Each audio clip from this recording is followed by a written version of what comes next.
Gerakan salam 4 jari belakangan viral di media sosial. Gerakan yang menunjukkan ekspresi memilih selain pasangan Prabowo Gibran di Pilpres 2024 itu diinisiasi oleh Presidium Nasional Partai Hijau Indonesia, John Muhammad. Dengan kata lain, gerakan ini mengajak masyarakat memilih pasangan 01 Anies Mohaimin atau 03 Ganjar Mahfud di Pilpres 2024. Gerakan salam 4 jari yang menyasar Prabowo Gibran ini direspon TKN Prabowo Gibran. Wakil TKN Prabowo Gibran Habibur Rahman bilang tak ambil pusing dengan gerakan tersebut dan meminta berkompetisi secara sehat. Saat ini pihaknya fokus untuk menangkan hati rakyat.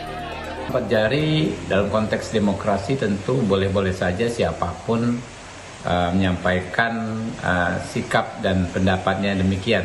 Ya, ini adalah negara demokrasi. Tapi kalau saya lihat di akar rumput, di grassroots, ya, yang dipahami masyarakat bahwa pemilu itu adalah bagaimana menyampaikan gagasan, visi dan misi serta kelebihan program masing-masing. Pada akhirnya kan semua kembali ke masyarakat yang akan memberikan penilaian. Ya. Kalau kami, ya, paslon 2 Prabowo Gibran memilih untuk fokus, ya, memenangkan hati rakyat, menunjukkan kepada rakyat bahwa kami adalah paslon yang bisa mengayomi mereka semua. Capres nomor urut 1 Anies Baswedan angkat suara terkait munculnya gerakan salam 4 jari yang beredar di jejaring media sosial. Menurut Anies, gerakan salam 4 jari itu muncul sebagai pesan dari masyarakat yang menginginkan adanya perubahan. Ya, sebenarnya ini kan pesan bahwa kita mau perubahan. Dan apa yang sekarang terjadi itu 02 kelihatannya diasosiasikan dengan keberlanjutan. Sementara publik menginginkan perubahan. Jadi itu secara implisit, kalau kami menginterpretasikan secara implisit menginginkan ada perubahan. Nah, kami tegas mengatakan bahwa ini adalah gerakan perubahan. Jadi mudah-mudahan makin banyak yang ikut dalam rombongan perubahan. Mungkin bergeraknya pelan-pelan tuh. Sementara itu, Capres nomor urut 3 Ganjar Pranowo menyatakan gerakan salam 4 jari itu merupakan bagian demokrasi yang diinginkan rakyat. Gabungan 01 sama 03. Oh gitu. 4 jari. Itu kalau tambah 2 jadi 6 jari ya? Belum saya. Belum lah, kita tunggu dulu. Kan pemilunya masih 14 Februari, gitu kan? 14 Februari kita tunggu, baru setelah itu kita akan bicara. Kita nggak tergesa-gesa. Bahwa ada semangat-semangat dari masyarakat, itulah demokrasi, itulah ekspresi. Maka saya orang yang yakin, siapapun kekuatan di sini tidak akan bisa menghambat apa yang dimau oleh rakyat. Seperti diketahui, jelang pencoblosan Pilpres 14 Februari mendatang, situasi politik makin panas. Narasi-narasi saling serang antar kubu masih terus terjadi. Sejumlah lembaga survei pun merilis pasangan Prabowo Gibran sementara menempati elektabilitas teratas dibanding 2 paslon lain. Sedangkan tim Anies dan Ganjar pun disebut-sebut juga siap berkoalisi jika terjadi putaran 2 Pilpres. Dengan gerakan salam 4 jari ini, mampukah mempengaruhi masyarakat untuk tidak memilih Prabowo Gibran dan beralih ke paslon 01 Amin atau paslon 03 Ganjar Mahfud? Tim Liputan, Kompas TV.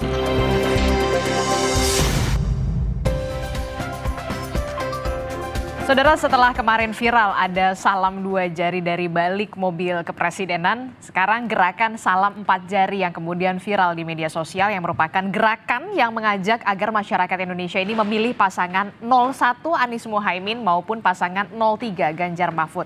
Dengan kata lain, gerakan ini mengajak agar masyarakat tidak memilih Prabowo Gibran. Lalu pertanyaannya, mengapa gerakan ini kemudian menyasar dari Prabowo Gibran?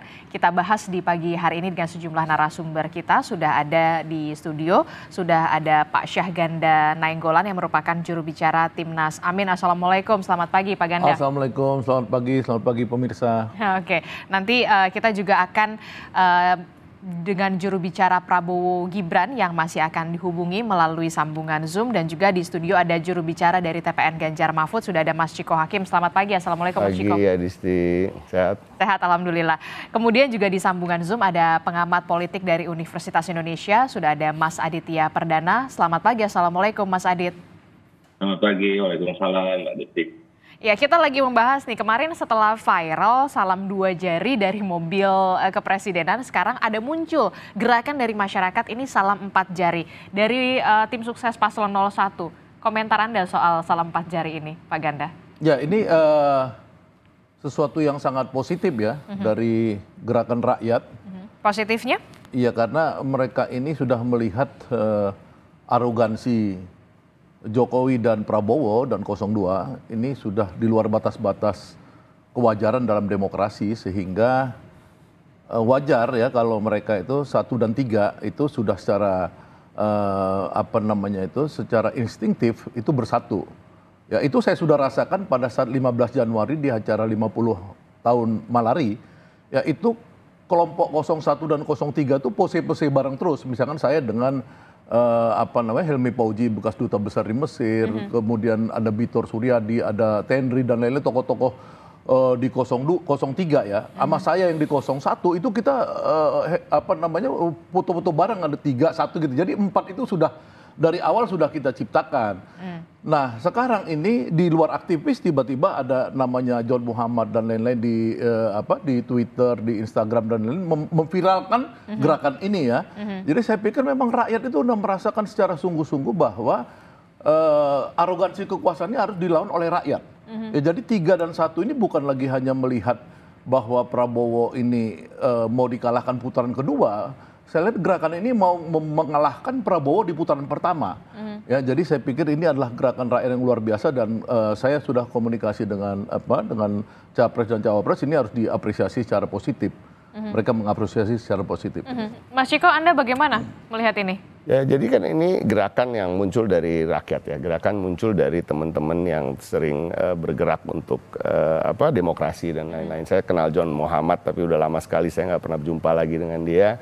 John ini kan kalau saya ingat dia adalah aktivis dari mahasiswa Trisakti tahun 98 ya kan. Jadi dan John maupun ada Gita Putri juga di X yang ikut menyuarakan soal salam 4 jari. Mereka ada orang-orang yang terlibat dalam gerakan reformasi, dan yang setahu saya sampai hari ini bahkan belum pernah terlibat dalam tim ses capres manapun setelah reformasi berjalan dalam Pilpres. Tidak ada pihak kemana-mana. Bukan kemana-mana. Jadi itu betul-betul murni gerakan dari mereka, gerakan yang tumbuh di masyarakat, masyarakat yang sudah jengah, sudah lelah melihat perilaku-perilaku pejabat-pejabat kita yang berpihak dan melakukan banyak kampanye terselubung. Jadi ini bukan hanya gerakan dari ekskalasi dari hashtag, sebelumnya ada hashtag asal bukan Prabowo. Ya, sekarang kan menjadi salam 4 jari. Nah, tadinya bicara soal Prabowo, tapi sekarang sudah melebar sehingga melihat mulai muak lah ya dengan apa yang dilakukan oleh Presiden Jokowi selama ini. Setiap hari Presiden Jokowi itu kita melihat pandangan masyarakat adalah dia berkampanye terselubung. Dia pergi jalan-jalan dengan ganti-gantian makan siang, naik sepeda dan lain-lain, makan bakso dengan menteri-menteri yang kalau nggak capres berada di koalisi Paslon 2. Nah, ini dia. Itu masyarakat sangat bisa melihat, apalagi dari mobil RI1 yang dibiayai oleh negara, itu bagian dari fasilitas negara, termasuk yang mahal, ya kan, yang uang rakyat di situ, termasuk bensinnya dibayarin oleh negara, ada mengacungkan 2 jari gitu, sementara Bawaslu tidak berbuat apa-apa. Jadi Anda mengatakan itu masuk kampanye terselubung? Oh iya dong, sangat. Setiap hari kalau pandangan saya, dan saya yakin itu pandangan masyarakat, itu adalah kampanye terselubung. Bawaslu bisa bilang aja enggak, ya kan? Bawaslu boleh ngomong apa-apa, penyelenggara pemilu boleh mengatakan apa-apa. Oh, itu tidak sesuai dengan pasal ini itu nggak apa-apa, ini dan lain-lain. Cuma masyarakat ini kan bukan masalah pasal, dia masalah kepantasan aja, masalah adab, masalah moral, masalah etika. Itu yang dikedepankan. Kita hidup ini sebagai manusia ini kan menjadikan kita manusia bukan hanya kita patuh pada hukum, tapi ada adab dan dan etika yang harus kita jaga. Dan soal kepantasan, soal kepatutan, memantaskan diri sebagai presiden, sebagai negarawan. Nah, masalahnya sekarang semakin dilihat oleh masyarakat, Presiden Jokowi ini yang diharapkan oleh banyak orang, termasuk saya sebagai pendukung dia di Pilgub DKI, 2 kali Pilpres dan lain-lain, punya harapan bahwa kita mendukung seorang negarawan. Tetapi semakin kesini semakin terlihat bahwa Pak Jokowi ini hanya seorang politisi biasa yang dan manusia biasa yang sangat biasa. Artinya apa? Yang menginginkan anaknya sukses gitu kan, dengan cara apapun. Nah, ini yang kita lihat sekarang dan masyarakat mulai melihat, dan apa yang disampaikan Pak Jokowi ketika dia bilang presiden boleh berpihak dan lain-lain yang berbeda dengan pernyataan dia sebelumnya di bulan November atau Oktober itu kalau nggak salah. Ini juga menjadi semacam trigger untuk masyarakat mulai bangkit dan mengatakan oke deh, kalau lo ke 02, kita maunya kalau nggak 1, 3. Gitu. Oke, ya. Nah kalau saya melihatnya gini loh, ini bukan koalisi buat putaran kedua loh. Saya melihatnya masyarakat ingin bahkan paslon 2 tidak masuk putaran kedua. Yang masuk putaran kedua tuh 1 dan 3 dan bertarung. Sorry 02 kalau kata anak-anak Gen Z atau Gen milenial, lo nggak diajak. Oke, tapi begini, yang kemudian diinterpretasikan adalah salam 4 jari itu ketika putaran kedua 01 dan juga 03 ini jadi melebur begitu, jadi bersatu. Nah, kalau paslon dari 01 sendiri, Pak Ganda menanggapinya seperti apa? Sudah ada pembuka komunikasi belum sih? Pastinya komunikasi itu terjadi ya. Pastinya komunikasi dan saya tahu komunikasi itu pada level yang sangat tinggi ya. Nah, maksud saya kan ada 3 hal dulu yang kita harus cermati. Pertama itu kan soal perasaan masyarakatnya sendiri. Rakyat yang merasa di betrayal oleh 2 sosok ini. Jokowi dan Prabowo. Ya, Jokowi itu kan seperti malin kundang ya.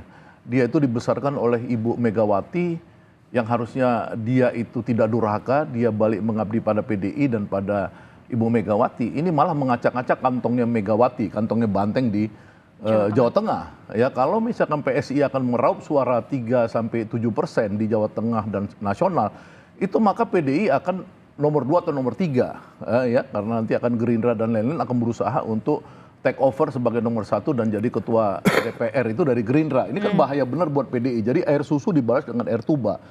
Yang kedua itu arogansi tadi. Arogansi ini misalkan kita lihat bahwa mereka mempolitisasi dana bansos. Itu dalam istilah politik namanya politik gentong babi atau pork barrel politics. Tapi kan itu kemudian sudah dibantah dari... Nggak bisa, karena kita melihat videonya misalkan Zulkifli Hasan di Kendal kemarin, ya tanggal 29 atau 26, dia bilang, masyarakat siapa yang ngasih bansos?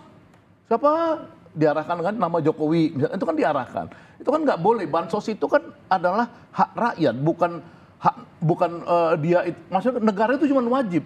Ya, saya pernah tinggal di Belanda dan saya pernah menerima bansos di Belanda. Nggak ada itu istilahnya orang kayak gitu dihinakan bansos itu seolah-olah dikasih oleh Jokowi. Ini orang kemudian politisasi bansos, politisasi kekuasaan, sekda-sekda apa segala diarahkan, guru-guru diarahkan. Ini udah kelihatan arogansi, makanya ini rakyat yang 2 ini marah.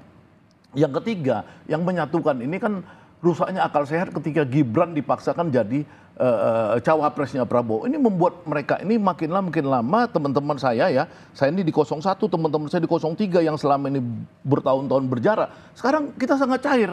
Ya, saya sangat akrab dengan teman-teman 03, teman-teman saya yang 02 itu malah jauh dari saya sekarang. Kenapa? Karena kita udah melihat mereka sebagai pengkhianat dalam politik demokrasi ini gitu loh. Jadi ini yang penting. Jadi dalam politik demokrasi ini, maka tadi saya sepakat sama Bung Ciko bahwa 1 dan 3 ini berusaha untuk menyingkirkan 02 supaya kita ini mengajarkan pada rakyat kita mau berdemokrasi secara sehat. Jangan melakukan arogansi, politik kekuasaan, dan lain-lain. Gitu.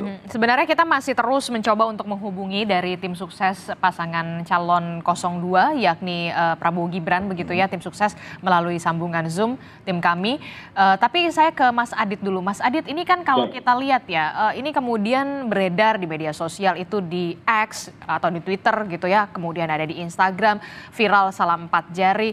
Nah, Anda melihat ini sebuah gerakan yang seperti apa?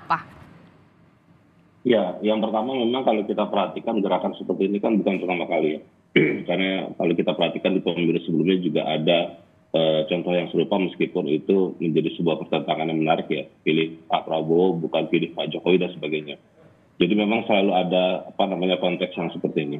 Yang kedua adalah kalau kita bicara secara lebih real dalam konteks yang kita pahami, ada banyak mungkin kelompok teman-teman masyarakat sipil atau aktivis atau siapapun yang tidak bisa setuju dengan tiga paslon yang ada gitu ya, atau bahkan mungkin karena dalam konteks kemarin pencalonan yang agak merumitkan sehingga calon yang idealnya itu tidak ditunjukkan, sehingga kemudian agak positioningnya tidak ada di situ.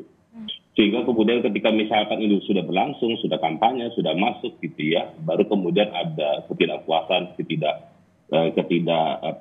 senang terhadap situasi yang memang ada hari ini gitu ya. Karena memang kita bisa paham apa yang tadi disampaikan oleh Bang Ciko dan Satu Bangsa Dadan adalah ini adalah situasi yang menjadi sangat jelas gitu ya, bahwa di situ ada perlawanan terhadap upaya-upaya yang menggerus demokrasi dan sebagainya gitu. Jadi kenapa kemudian ada diskusi bagaimana 1 dan 3 itu kemudian menjadi nyambung gitu ya, karena memang upaya ke sana ada di sana, nyambungnya di sana gitu. Nah cuma masalahnya gini, ketika misalkan kita bicara soal sebagai sebuah ajakan untuk dalam konteks elektoral, ini akan menjadi sangat problematis. Karena yang real terjadi hari ini ada 3 calon. Ya di kertas surat suara itu kita akan ada 3 calon. Dimana pilih salah satu, bukan pilih 2 gitu ya. Kalau 2 itu pasti akan batal dan tidak sah dan segala macam.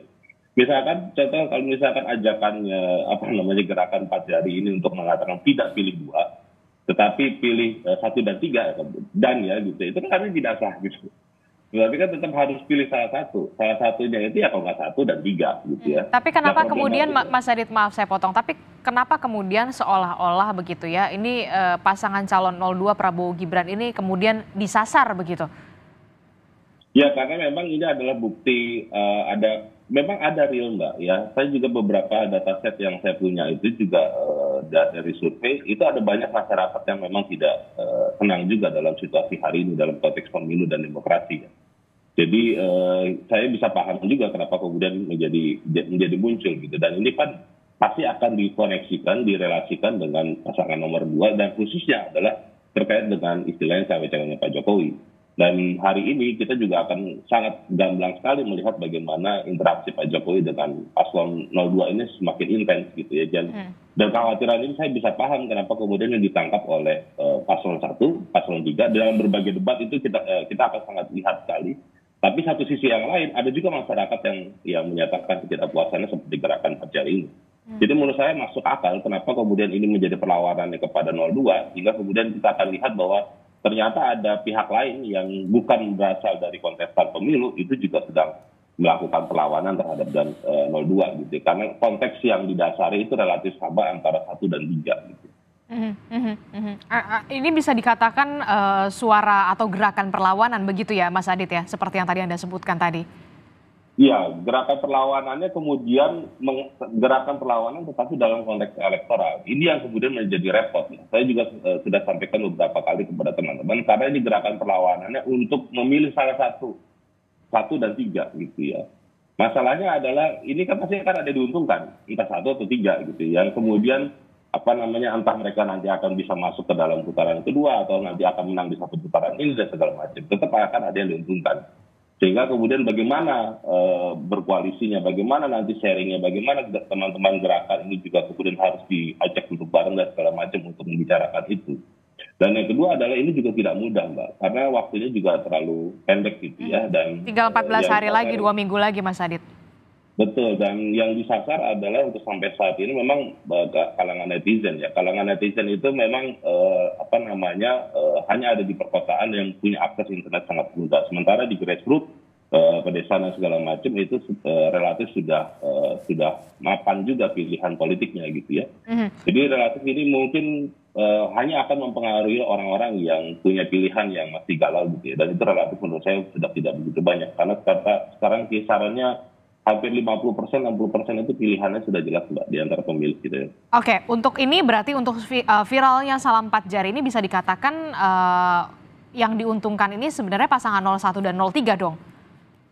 Iya, dalam konteks ini yang kita bicarakan iya begitu kan. Sehingga kemudian Pak Sagaran sama Pak Ciko ini sangat semangat gitu ya, karena usaha untuk bisa mendapatkan ceruk suara yang nanti akan dapat gitu ya. Karena dengan demikian itu ada peluang untuk bisa menaikkan elektabilitasnya gitu. Dan menurut saya bisa masuk akal soal itu ya. Tapi pertanyaan saya selanjutnya kemudian seberapa signifikankah untuk mempengaruhi elektoral?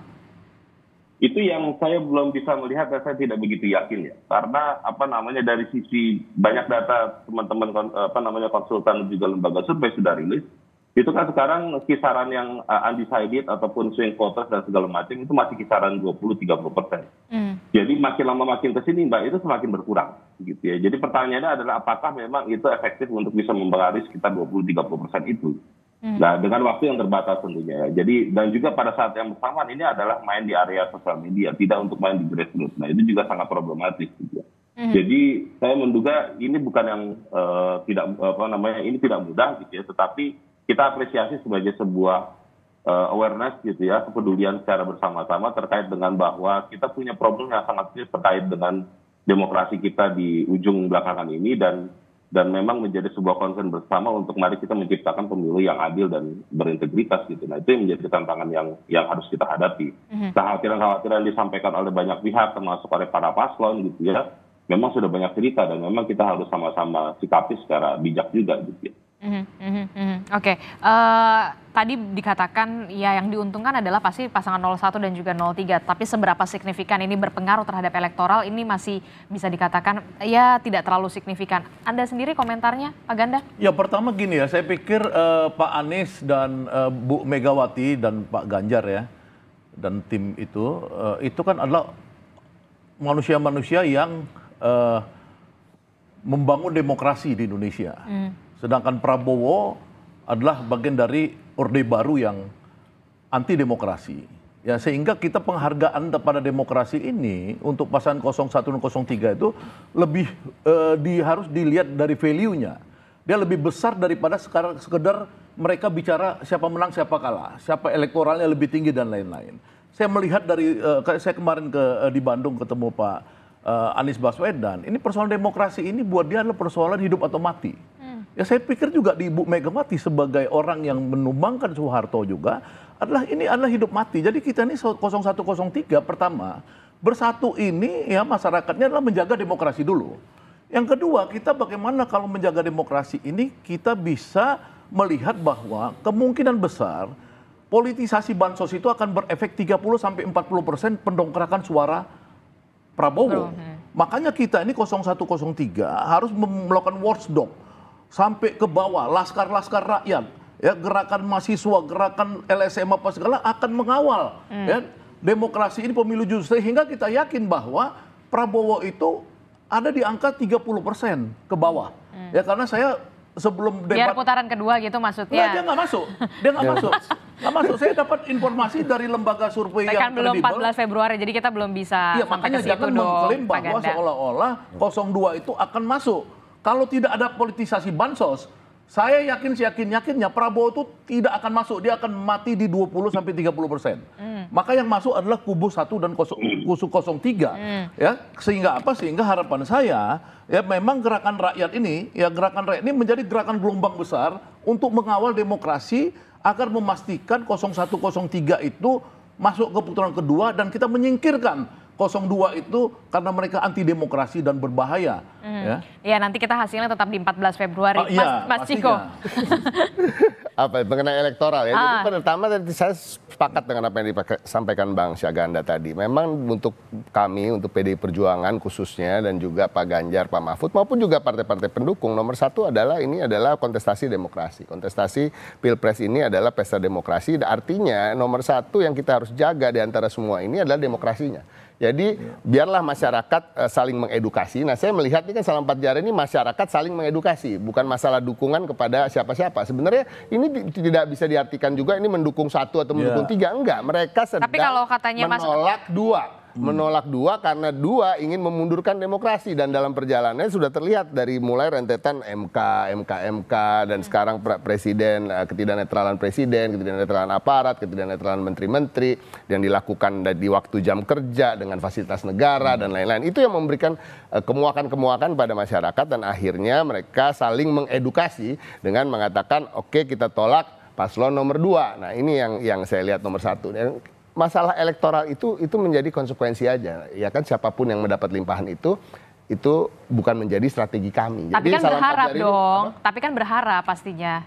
Harapan tentu ada dari manapun suara kita berharap, tapi itu tidak pernah menjadi strategi kami, dan strategi kami kalau kita berpikir tentang itu dan ini itu akan menggoyangkan apa yang telah kita canangkan dan kita prepare atau kita rencanakan untuk menang dengan cara apa. Nah, cara apa yang kita menang ya datang ke rakyat, canvassing dan lain-lain. Itu cara yang paling baik lah ya.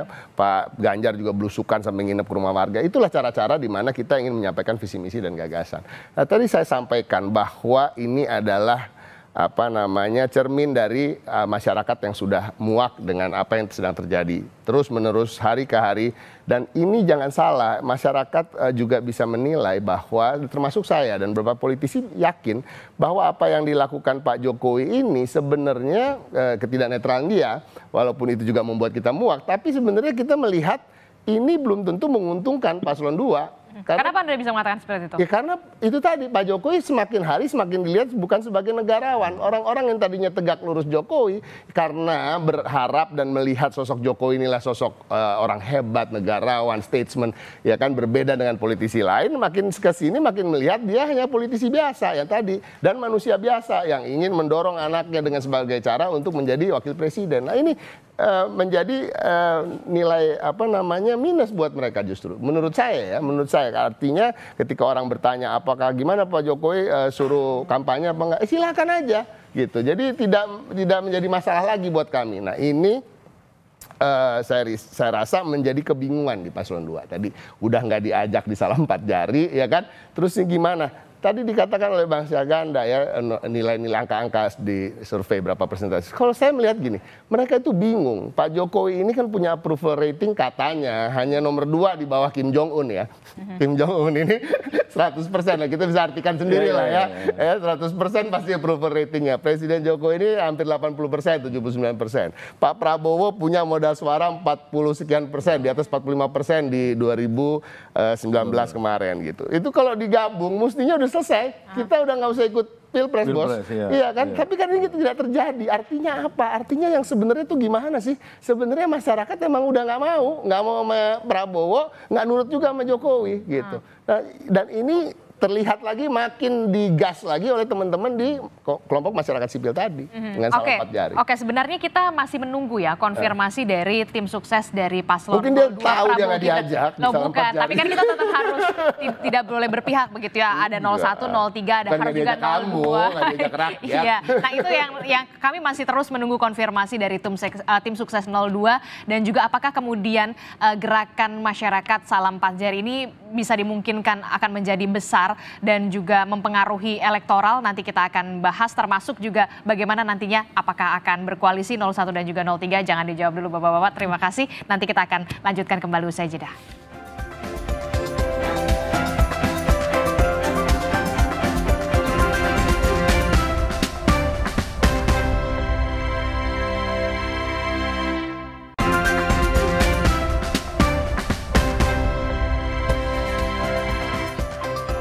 Terima kasih Anda masih bersama kami di Sapa Indonesia Pagi. Saudara masih membahas soal gerakan masyarakat yang kemudian viral, yakni salam 4 jari. Mas Ciko, saya mau tanya, ini apakah salam 4 jari ini untuk menandingi salam 2 jari yang waktu itu viral juga?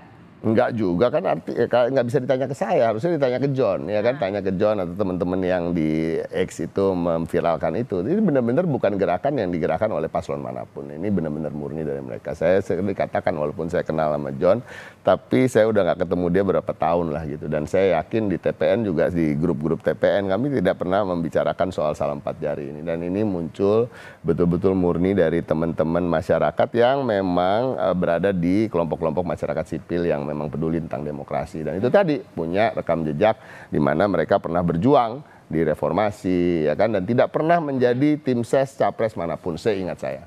Oke, ini juga tadi kita sempat menghubungi dari TKN Prabowo Gibran yakni Mas Dede Prayudi, tapi sampai detik ini kemudian belum terkonfirmasi dan juga belum ada jawaban. Kita tersambung dengan juru bicara TKN Prabowo Gibran, sudah ada Mbak Putri Komarudin. Selamat pagi, Assalamualaikum Mbak Put, apa kabar? Selamat pagi, mungkin Mas Dedenya sedang ada senam pagi jadinya. Kita jadi ban serep buat Om Ciko. Aduh. Assalamualaikum warahmatullahi wabarakatuh. Waalaikumsalam. Waalaikumsalam warahmatullahi wabarakatuh. Mbak Putri, ini maaf ya mengganggu. Harusnya kemudian Mas Dede begitu ya. Mbak Putri, ini kita masih membahas soal yang kemudian ramai ini beredar di media sosial salam 4 jari. Ini dari Prabowo Gibran menanggapinya seperti apa? Ada anggapan kemudian ini menyasar Prabowo Gibran? Ya, saya rasa kan apapun yang muncul di sosial media sekarang itu bisa diartikan sebagai mungkin gerakan-gerakan politik dari masing-masing paslon.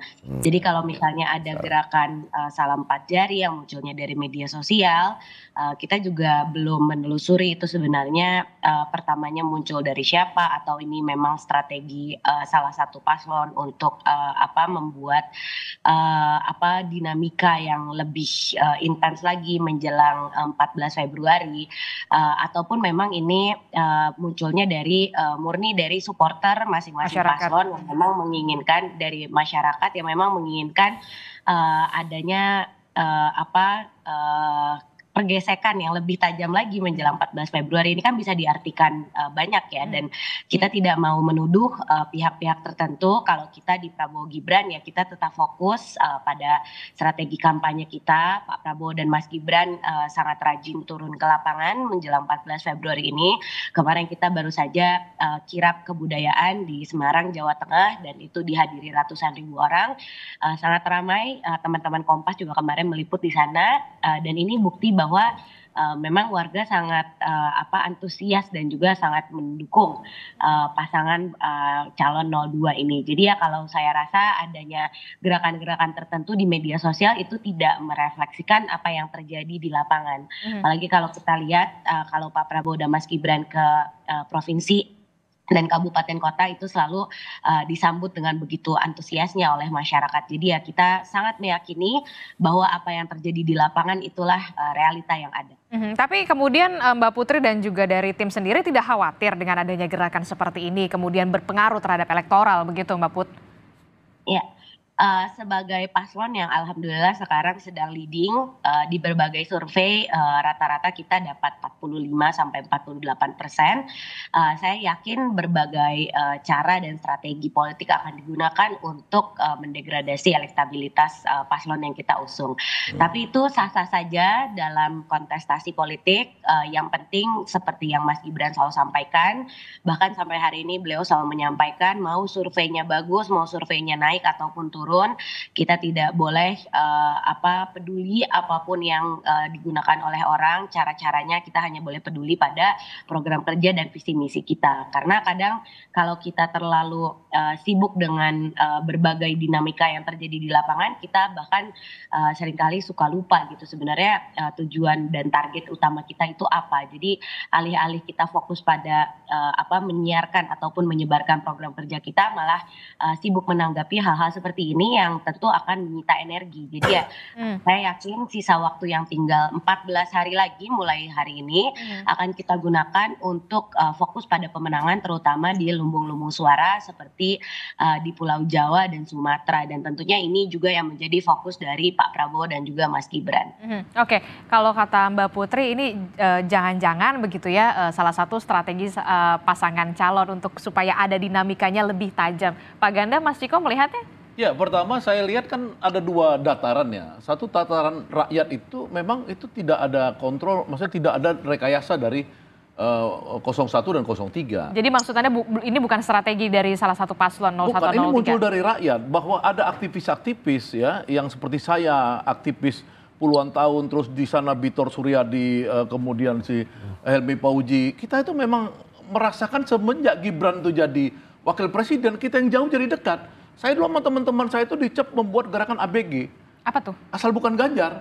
Sampai teman saya itu hampir di penjara, ya inisialnya RG itu. Tapi sekarang kemudian berubah ABG juga, tapi asal bukan Gibran. Gitu loh. Jadi artinya kita jadi akrab sesama 01, 03. Nah, apakah ini nanti jadi strategi? Ini belum ditentukan. Kita baru saling apresiasi. Ya di dalam kampanye debat capres kemarin yang ketiga itu kan kelihatan ketika Pak Prabowo mau mengatakan kepada Pak Ganjar, kita kan seguru seilmu, Pak Ganjar gini-gini. Tiba-tiba dibantah Pak Ganjar, saya nggak seguru seilmu sama Anda.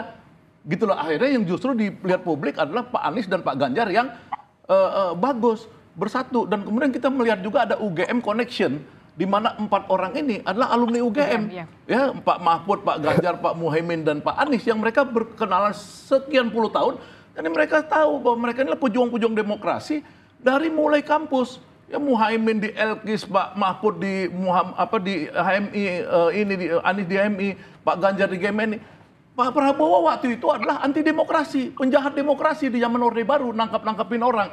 Nah, makanya maksud saya itu ketika ini mau diulangin, kekuasaan ini mau dimanipulasi, kekuasaan ini mau dibuat untuk memenangkan secara tidak fair, ya, bagaimana saya ilustrasikan tadi Pak Zulkifli Hasan di Tegal, di Kendal itu bilang bansos punya Pak Jokowi, itu kan kejahatan kemanusiaan dan kejahatan terhadap rakyat kecil. Nah, ini rakyat itu bersatu sekarang. Rakyat bersatu strateginya nanti apakah dikapitalisasi oleh 0102, nanti mungkin saya sama Pak Cepi di luar ini bicara. Mas Ciko, ya kan? Sorry, Mas Ciko. Sama-sama hakim. Ya kan? Nanti siapa tahu kan, seperti yang saya sebutkan, tadinya bertanding, lama-lama bisa bersanding. Lama-lama bisa bersatu. Nah, Pak Ganjar juga kemarin mengatakan saya tidak mau tergesa-gesa, lihat dulu tanggal 14 Februari. Ini maksudnya kodenya memang mau 1 sama 3 bersanding atau gimana? Maunya 1 sama 3 masuk ke putaran kedua, Putri nggak masuk. Tapi Putri boleh lah jadi anggota DPR RI, ya kita dukung lah ya. Tapi intinya jangan capres dan cawapresnya kan gitu. Tapi kembali lagi itu yang disampaikan Pak Ganjar juga saya yakin ada di kepalanya Pak Anies, karena kita sama-sama fokus untuk memenangkan Pilpres ini. Sama-sama mau jadi presiden, Pak Ganjar mau jadi presiden, Pak Mahfud mau jadi wakil presiden, dan saya pengennya mereka presiden dan wakil presiden, itu titik nomor 1 itu. Nah, maksudnya bukan nomor 1 itu ya. Salah sekarang kalau secara demokratis. Ya, perjuangannya itu, perjuangan kami adalah itu, dan saya yakin itu perjuangan juga di paslon 3 dan pastinya juga perjuangan di paslon 2 ya kan itu. Kalau bisa di sekali putaran ya alhamdulillah, kalau enggak 2 putaran. Tapi masalahnya tadi kalau saya ingin menimpali apa yang dikatakan Putri, salam 4 jari saya bisa pastikan itu bukan gerakan dari TPN, dan saya cukup yakin, ya kan, hampir 100% yakin juga itu juga bukan gerakan dari Pak Anies. Karena saya tahu yang memulai gerakan itu, karena ketika saya diundang ke acara TV beberapa kali ini untuk membicarakan dalam 4 jari, saya langsung lihat di X siapa sih yang memulai. Akhirnya saya tahu yang namanya John Muhammad. John Muhammad itu seorang aktivis, tidak pernah menjadi bagian dari tim ses manapun dari dulu sampai sekarang, dan bisa dipastikan bahwa ini adalah gerakan bukan pendukung paslon 1 dan paslon 3, tapi pendukung demokratisasi di Indonesia. Ya, mereka pernah terlibat dalam gerakan-gerakan reformasi, di mana mereka ingat nomor 1 kalau bicara rekam jejak Pak Prabowo itu bagian dari Orde Baru yang dikembangkan oleh gerakan-gerakan reformasi. Nah, yang kedua sekarang mungkin mereka lah bisa memaafkan Pak Prabowo dalam perjalanannya dan lain-lain, tetapi sekarang semakin kesini semakin terlihat yang ingin dibangkitkan juga gerakan-gerakan seperti di Orde Baru, ya kan, seorang presiden yang mendukung dengan ugal-ugalan menggunakan fasilitas negara, ya kan, dan segala macam waktunya dan anggaran negara untuk mendukung salah satu paslon, dan ini menjadikan teman-teman yang berada di koalisi masyarakat sipil jengah, jadi agak-agak muak dan muncullah gerakan seperti itu. Tapi saya masih melihat ini pasangan 01 dan 03 kalau saya menyinggung soal koalisi ini masih malu-malu begitu ya, sampai menunggu hasil 14 Februari. Bukan malu-malu, tapi karena memang kita juga nggak mau bikin bingung orang kita sedang berjuang buat paslon kita kok. Itu nomor 1. Mbak Putri, komentar Anda.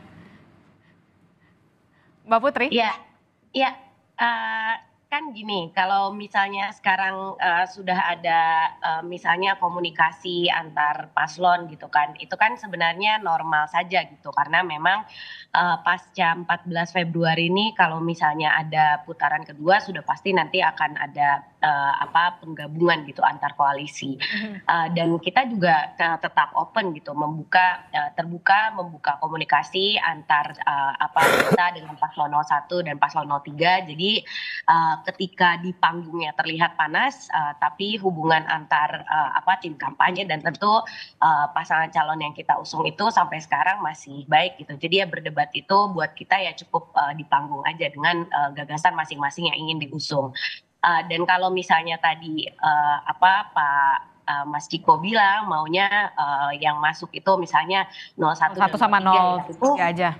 sah-sah saja karena ya Mas Ciko kan pengusung 03 gitu, dan tadi sudah menyebutkan kata 01, jadi ya mungkin ini sebenarnya merupakan salah satu tanda-tanda yang ya kita tentu di TKN juga terus antisipasi seluruh perkembangan yang terjadi.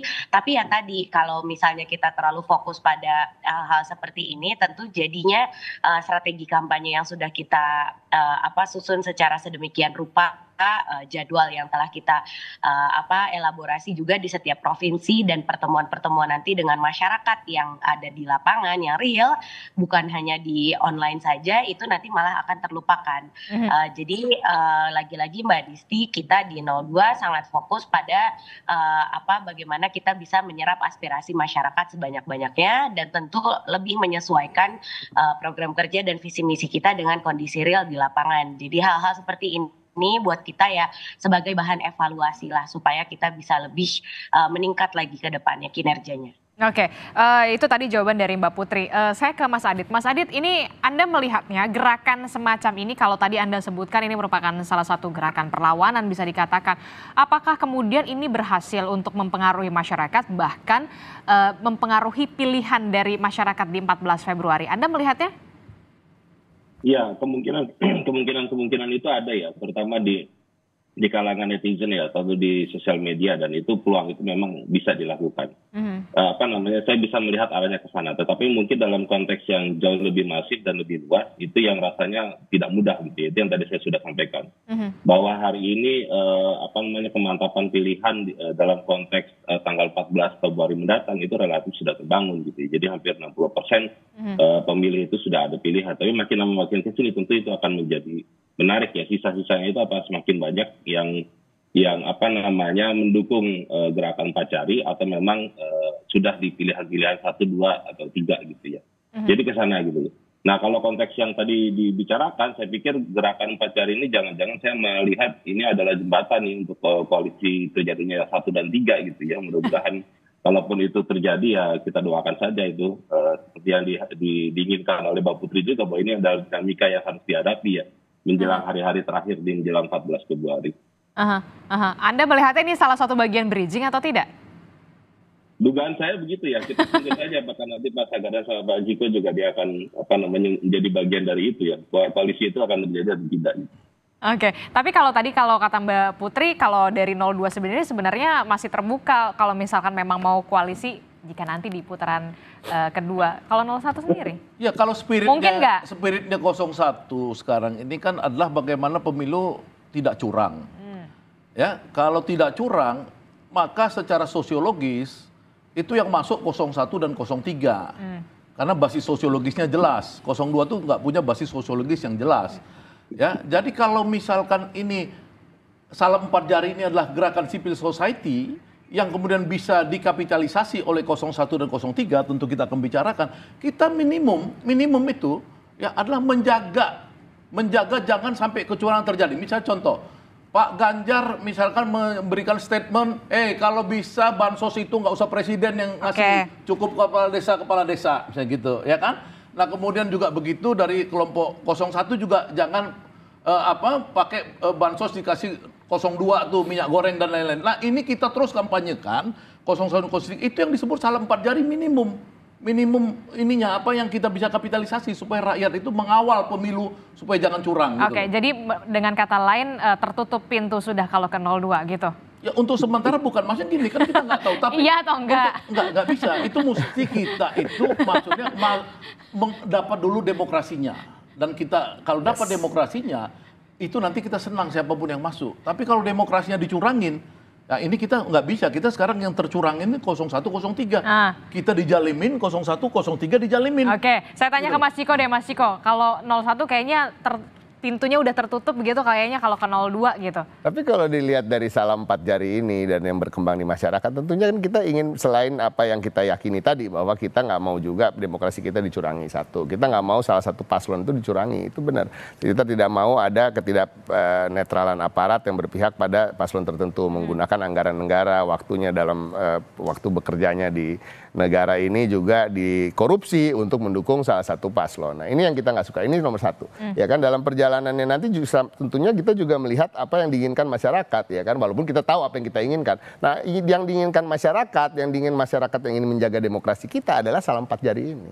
Jadi sampai hari ini kita berpikir nomor satu adalah untuk memenangkan paslon 3 Ganjar Mahfud untuk menjadi presiden dan wakil presiden, baik itu di putaran pertama atau di putaran kedua. Ya, yang kedua adalah kita ingin demokrasi ini kita jaga, ya kan. Nah, masalahnya nanti ada pembicaraan-pembicaraan politik di tingkat atas, dan ini politik memang cair. Ya, betul. Ya, tetapi pada prinsipnya kalau kita lihat sekarang rasanya sangat sulit untuk bisa bergabung dengan paslon 2. Aja. Oke, tapi balik lagi ya, dinamika politik itu cair, tidak ada yang tidak mungkin. Yang tidak mungkin cuma menghidupkan orang yang mati kalau dikatakan. Kalau Mbak Putri sendiri, terakhir Mbak Putri, apa yang ingin disampaikan soal kalau 01 dan 03 komentarnya seperti ini? Ya, saya rasa kita sama-sama punya bukti ya masing-masing. Maksudnya kalau 01 dan 03 selalu menggembar-gemborkan kalau 02 ini melakukan kecurangan, toh di lapangan buktinya juga ada bukti-bukti yang kita sudah laporkan juga ke Bawaslu dan juga ke task force yang dibuat oleh Pak Mahfud terkait dengan pemilu ini, bahwa banyak sekali buktinya juga paslon 01 dan 03 itu di daerah melakukan kecurangan gitu. Jadi kalau dibilang banyak hal yang berkembang ini mengarah kepada kecurangan 02, kita juga sama-sama punya bukti bahwa 01 dan 03 melakukan hal yang sama, menggunakan PJ kepala daerah misalnya, menggunakan struktur kementerian untuk mendukung paslonnya. Tapi kan ya tadi itu kembali lagi kepada strategi masing-masing paslon. Jadi kalau kita di 02 kita tetap berpegang teguh bahwa maling boleh teriak maling, tapi kita tetap maju ke depan, kita fokus pada kemenangan Pak Prabowo dan Mas Gibran. Kalau misalnya bisa kita selesaikan dalam satu putaran ini ya tentu akan sangat baik, akan sangat menghemat anggaran pemilu 17 triliun yang bisa dihemat di anggaran penyelenggaraan, dan ini menurut saya sangat baik juga untuk konsolidasi politik nanti. Jadi kalau di politik sepakat banget tadi yang dibilang Mbak Adisti, never say never. Kalau misalnya nanti kita ketemu lagi Om Ciko, Om Syahganda, tentu kita juga akan tetap melakukan hal-hal yang kita biasa lakukan untuk pembangunan Indonesia gitu. Siapa tahu kalau ketemu di Dewan Legislatif, kita tetap harus berkoordinasi untuk membuat undang-undang sama-sama, menyusun anggaran, dan ini kan sesuatu yang tentunya harusnya menjadi fokus kita setelah nanti pasca Pilpres 2024 ini. Oke, nggak ada yang nggak mungkin di politik begitu, yang nggak mungkin cuma menghidupkan orang yang kemudian sudah mati begitu ya. Kalau di politik tidak ada yang tidak mungkin. Kita akan tunggu pastinya di tanggal 14 Februari sore biasanya sudah terlihat pergerakannya akan seperti apa.